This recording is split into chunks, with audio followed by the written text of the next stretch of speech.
Welcome to the second edition of the Digital EDU Dialogues podcast, a go-to source for administrators, educators, and students to discover the latest education trends, emerging education technology, and to learn directly from our industry experts on the front lines every single day. I'm your host, Flip Livingstone, marketing and content specialist for Adjucity. Thank you so much for joining us for our second ever episode.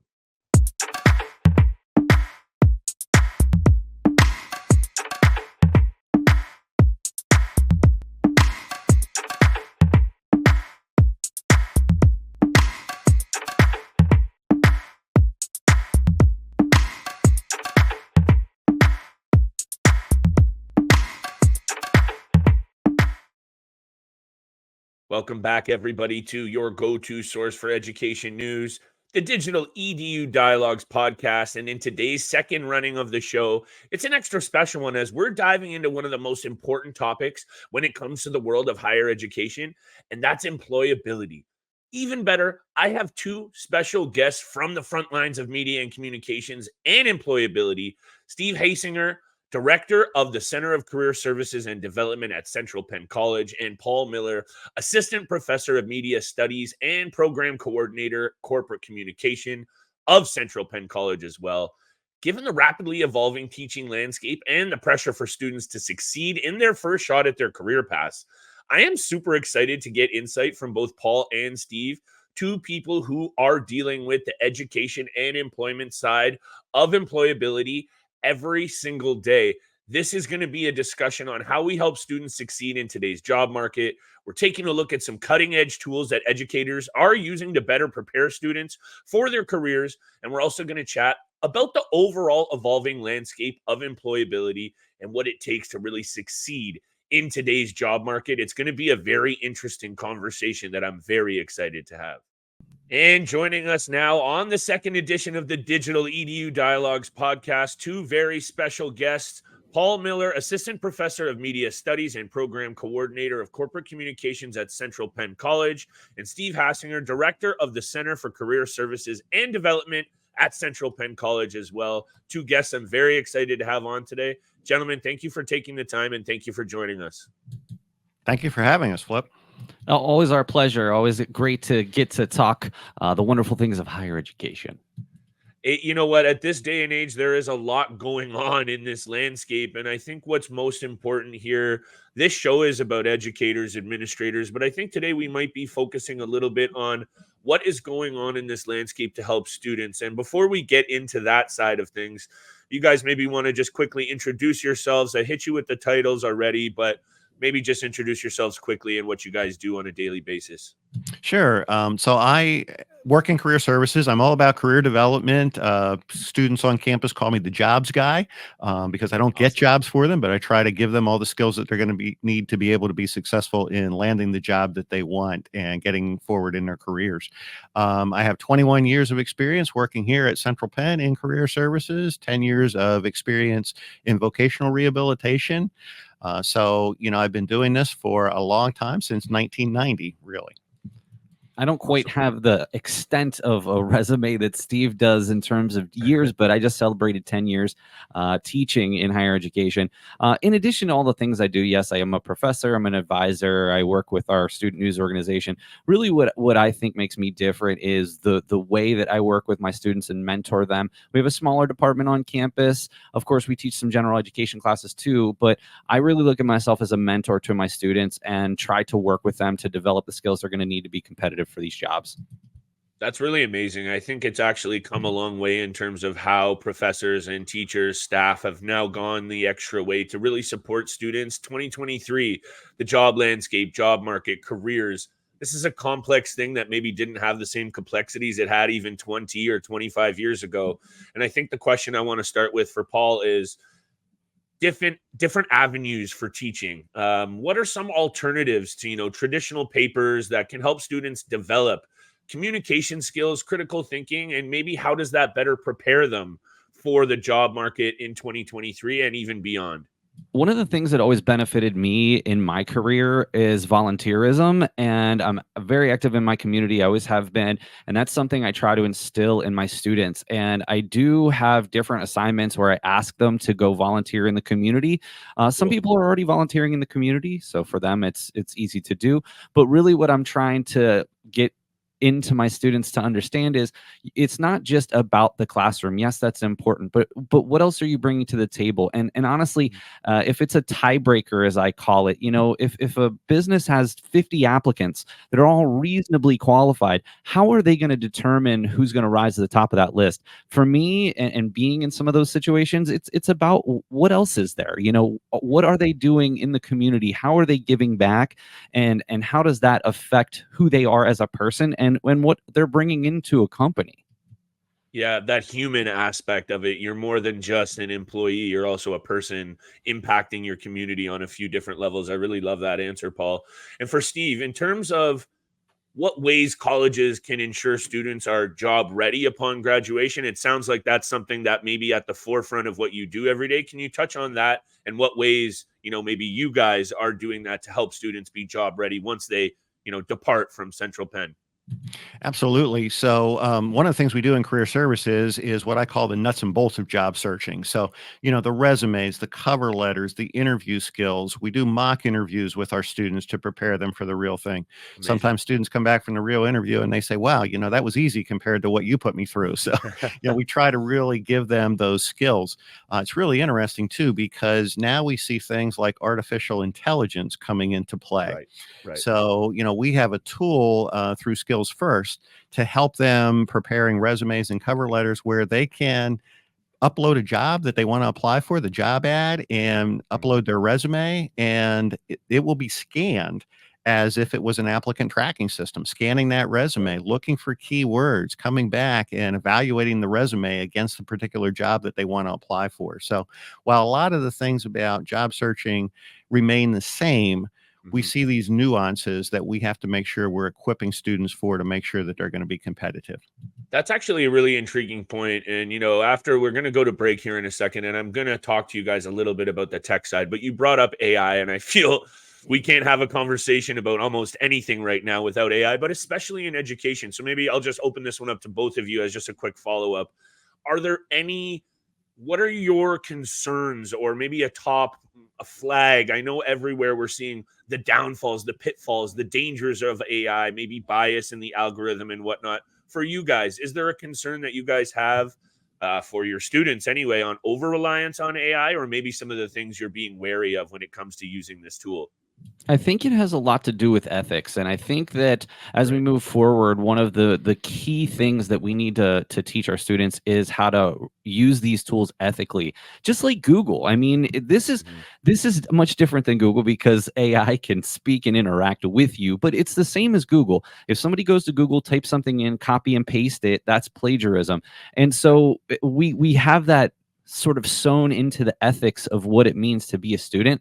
So I think that moving forward, it's going to be much more reliance on ethical behavior and as well as citations, because that's obviously one of the shortfalls of modern AI is that it's not able to reproduce, research from databases. So it is a problem. People are using it and using it a lot, and we don't have much recourse because there's really no way we can prove it that Mhm. they're using it on papers or other assignments. That being said, I really think ethics and really research skills are going to come to the paramount of what people want, because writing is going to maybe go the way of the AI, or at least be assisted by AI. Yeah. Yeah, And sorry, please go ahead. no, I was just going to say, from my standpoint, I've found that it's a great tool to get students thinking about transferable skills. Mm. So, I always tell people to be thinking forward rather than backwards when they're writing their resume. What's the job or the internship that they want to get, and what transferable skills do they have? So, AI has been a great tool to get them thinking about transferable skills. The caution, though, is, don't just let that AI write your resume for you if you can't back it up. So you've got to make sure that Good what's one. on there is really about you. And I'm going to ask you about anything that's on that resume in an interview. So you need to be able to back it up.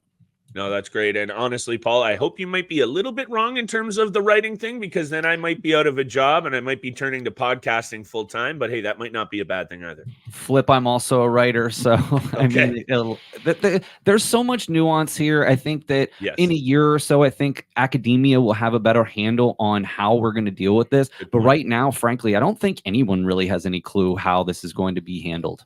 I totally agree. And I think that's a little bit of what we're going to continue to try and do here on the Digital EDU Dialogues podcast, is be a resource, talk to some of these insider experts on the front lines every single day dealing with this firsthand.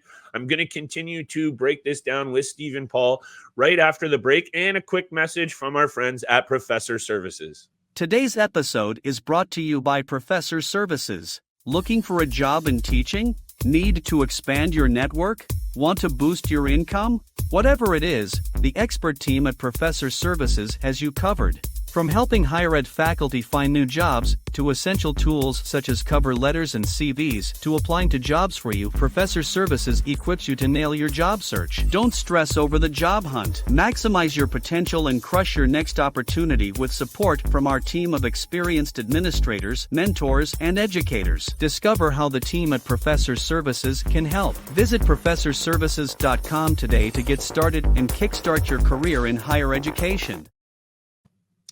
We are back with Paul and Steve from Central Penn College, talking a little bit about the evolving landscape of employability. We quickly touched on AI and maybe helping students succeed in the job market today. I have a question for Steve. Obviously, this entire landscape continues to evolve. You've mentioned you've spent a number of years now in your field, and you've probably been able to have a look at this firsthand. What are some of the most in-demand employability skills that you think employers have been looking for in recent years? And maybe how has that shifted over the past decade or so? Yeah, it's interesting, Flip, because, early on here in the podcast, you mentioned things like communication and critical thinking. Mhm. And while the way that we search for jobs nowadays has changed, we've got social media tools to help us with that, tools like LinkedIn, et cetera, to connect with people. A lot of the skills that employers are still looking for, when I talk to them and I say, what are some of the most important things that you need in this job or with new hires? They come down to the soft skills. They really come down to, I need people that can communicate. And honestly, now we have so many different ways to communicate that I think it's become more difficult. A student who is comfortable on the phone can be difficult to find. They're on their phone all day long, but they're not talking on their phone. Right. So, being able to communicate well with people, the critical thinking, the teamwork skills, people who display professionalism, those things are among the highest sought after things that employers are looking for. And, the jobs are changing. The technology, obviously, as we've already talked about, is changing a great deal. So I think we as educators have to prepare our students to be continuous learners, to evolve with those jobs. But if they can communicate, if they're critical thinkers, if they're professional, they're going to set themselves apart from a lot of other job seekers. Yeah, and actually that had me thinking a little bit about, and I will throw it back to you in a second, Paul. I've spoken to, you guys are both friends and coworkers with Angela Britcher. She was a guest on the first episode, and one of the things that we've talked about is also how different the student body is now. Not everyone is just right out of high school and taking post-secondary. It's students who have jobs, parents maybe going back to school, juggling a number of things. So I think also, as much as the landscape is changing, the student body is changing. And I feel like that's an important aspect of teaching and being a student as well. And I think what I want to ask you, Paul, is what are some of the most effective ways that, you can design assignments that help students develop skills that are relevant in the real world? That's what students are looking for. We're not here to waste time and money. What is going to help me succeed in my job? And how have you maybe changed what you do as an educator to help students get there? I want to preface what I'm going to say by saying I to your point, Flip, the college student is changing. They are of all ages in all locations. And what also is different is we're also not necessarily dealing with everyone who is looking for an entry-level job. A lot of people who are in a lot of my, especially online classes, are working adults that are looking to move up within their current job. So I do think that it is important that we're not always just so focused on getting that first entry level job and building skills, but also skills that are going to take you from entry level to sort of a management position. Right. Secondly, to answer your question directly, one of the ways that Steve and I actually connected initially is because I 100% believe in taking every single student I have to the job fairs and career networking events that we have here because of a variety of reasons. First of all, I think it gives students much more comfort in the job search process, that there are people out there hiring. Here's the kind of companies that are hiring. But really, it's just sort of that dry run the first couple of times, even as freshmen. So by the time they're a junior looking for an internship, they're going to be at 3 or 4 networking events now. It's going to sort of be old hat. So that's one of the things that I have sort of, especially in almost all of my classes, I've maybe gone away from some of the weekly assignment type things and really pushing them to go to the job fairs and networking events that Steve and his team put together here on campus. And that's just one way, and I'd be happy to elaborate later, but that's probably the biggest way I can share.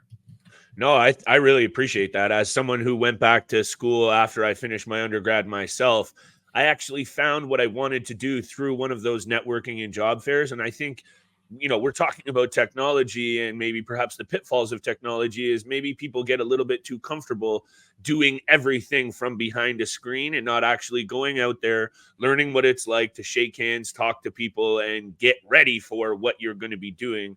And I guess I just wanted to also ask, you guys are seeing this every single day. You've been doing it. What do you think is up next for students? The next big challenge? You mentioned maybe harnessing AI. I know this is a tough question, but this is going to be a rapidly evolving landscape, and we're talking about this landscape. What do you think is up next? Big challenge, next big trend, anything that you guys are seeing or already seeing on this job landscape?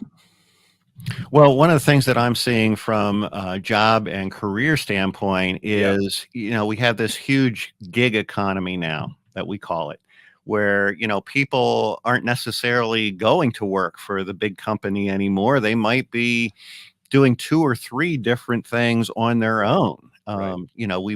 We've seen Uber drivers and, just a lot of different types of things. So we see a lot of people kind of becoming small business owners, if you will, and having to manage their careers that way, or choosing to manage their careers that way. So I think working with those students, they've got to have some business skills. They've got to have some accounting skills, regardless of what it is that they're going to do. So that's one of the challenges that I see that is already coming into play. And I think through COVID, we saw more and more of that happening. And I think it will continue to grow and evolve. Paul? I think this is a tough question because it is, for sure. I'm from a marketing background, and I always tell my students, everybody wants to know what's so different about social media marketing. I say nothing. It follows the same principles and concepts that marketing always has. I would argue that, Flip, to your point, I think some of the future is back in person. I mean, I don't know that the whole remote job thing has panned out for all. I know a lot of people prefer it, but I really think it's all about being together. We spend so much of our time in a digital world. I think that togetherness is important. Back to my earlier point about job fairs, I think that's where a lot of these companies are looking for their talent to differentiate. Again, the tens to 20s to hundreds of applications they're getting for these, it's really almost bringing those to life. And I believe that in the next 5 years, I think that you're going to see a renewed importance in-person networking events, or even virtual networking events that are done properly. I'm sure that you've been to a few that you would argue probably weren't done properly, but I do think over the next few years, you're going to see that expand as well.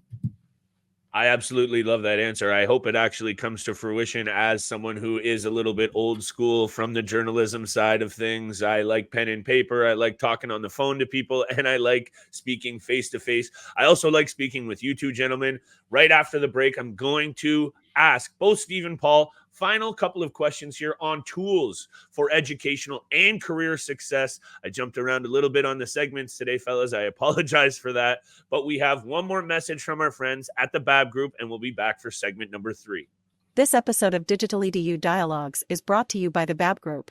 The demands for teaching and online learning are constantly evolving. Don't get left behind. Carve out a competitive edge and give students engaging learning experiences with support from the BAB Group's team of course design experts. As experienced online faculty and instructional designers, the BAB Group knows how to craft those aha moments for students and meet outcomes for every modality, online, hybrid, and face-to-face. Creating engaging, welcoming, and inclusive learning spaces for students of all ages and abilities has never been more important. Discover how the BAB Group can help you by visiting their website today. Welcome back to the second ever edition of the Digital EDU Dialogues podcast, segment number 3 with Steve and Paul from Central Penn College. This has been a great conversation, guys, and thank you so much for joining me for today. Make sure you check out the Nightly News Media Club podcast. I know that's near and dear to your heart, Paul. Steve's a regular guest on that show, so make sure you check them out on YouTube. And I need to ask this to you, Steve, because I think as someone who, I'm not exactly young, but I'd been to college not too long ago, and I wanted to ask a couple of these questions for my own sake. I want you to talk about the importance of interview and resume prep. You talked about this a little bit already. What are some of the top tools students can use to feel confident before sending out their resumes or even going into interviews? You mentioned a few of them, but if maybe you could touch on that, something that I'm sure if you're the job guy on campus, students are probably asking you a lot of these questions in this same vein. Yeah. Well, I think one of the biggest things is I see people tend to undersell themselves in interviews. And so I try to help our students really tie into those transferable skills that they have that are going to be important for the employer that they're interviewing with, both on the resume and in the interview itself. So they tend to undersell themselves because they don't want to make it sound like they're bragging. But I tell them, you need to go into that interview, even when you write your resume, you need to have confidence. You don't want to cross over into cockiness. And I said, there's a line there that you can cross, and I can't tell you where it is, but you can feel it, right? So I think getting them to really market themselves, again, as I referenced earlier, looking forward, looking at the job ahead, and what did you do in your past that is going to help you in this job? Just to give you a real quick, really super basic example. A lot of students have worked in the hospitality industry, and what a great way to learn employability skills, right? So if they were a waiter or a waitress, I don't want them to write on their resume or to say in the interview, well, I waited on tables, I served food, I bussed tables. I want them to be able to say, assuming that it's true, that they were able to use critical thinking skills to resolve customer concerns in an effective manner. Those types of things can really set them apart from the typical student who's applying for the job.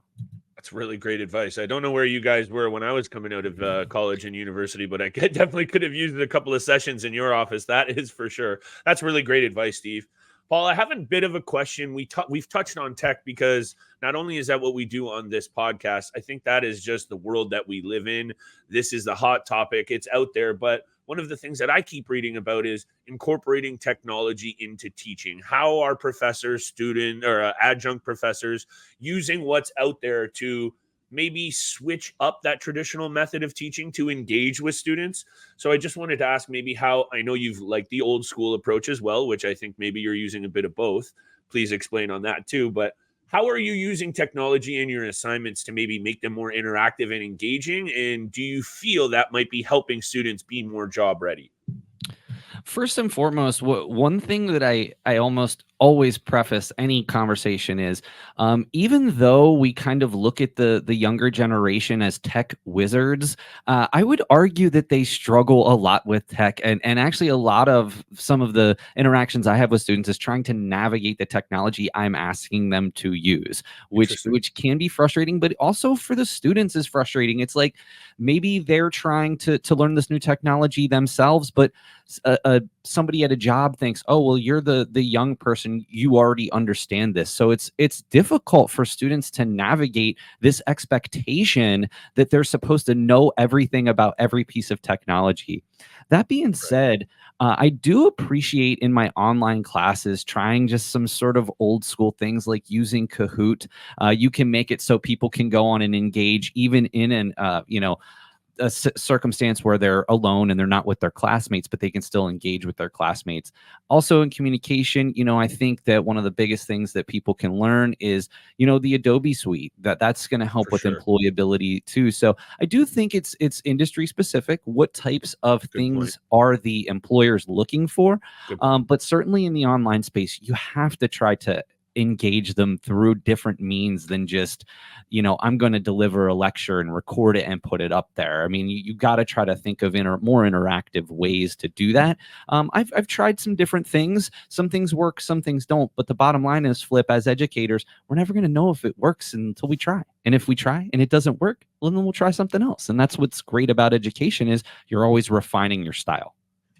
Great answer. I think also what I've learned from, we mentioned Angela, she is all over the place. She teaches at faith-based schools. She teaches at a little bit of everywhere. And I think that might be another factor is state to state, school board to school board, administrative crew to administrative crew might have different needs and approaches. And I think, you guys could probably attest to this.